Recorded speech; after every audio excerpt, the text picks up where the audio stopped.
prophet Isaiah sings a song about a friend who planted a beautiful vineyard on a fertile hill. The friend dug the soil, cleared the stones, and planted the choicest vines, hoping for a rich harvest. He even built a watchtower and hewed out a wine vat, expecting to gather sweet, plump grapes. But when the time for harvest came, the vineyard yielded only wild, bitter, and rotten fruit.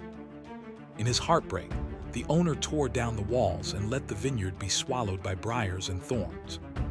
Isaiah reveals that the vineyard is Israel, and God pronounces woes on those who hoard land and crush the poor.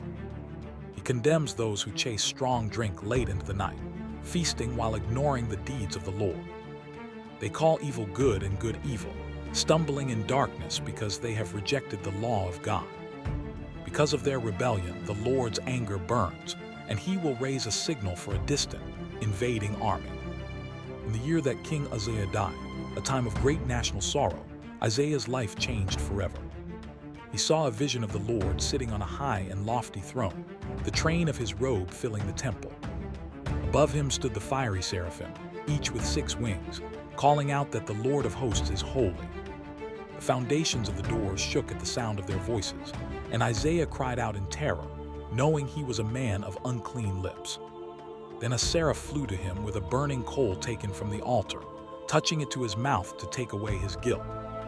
When the Lord asked who would go for him, Isaiah boldly answered, "Here am I, send me."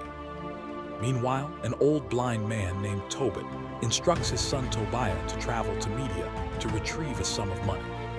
Tobiah goes out to find a guide and immediately meets Raphael, an angel of God disguised as a young man. Raphael agrees to take Tobiah safely to Media, and Tobit rejoices, completely unaware that he is speaking to an angel.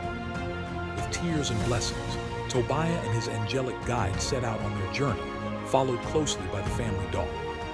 They travel until they reach the mighty Tigris River, where Tobiah goes down to wash his feet in the cool water. Suddenly, a massive fish leaps from the rushing river, trying to swallow the young man's foot. Raphael commands him to grab the fish, and Tobiah wrestles the struggling creature onto the dry riverbank.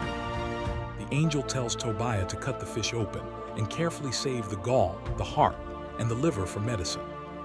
They roast the fish over a warm campfire and eat, preserving the mysterious organs for the trials ahead. Finally, the Proverbs remind us that a false balance is an abomination to the Lord, but a just weight is his delight. Wealth is worthless on the day of wrath, but righteousness delivers from death.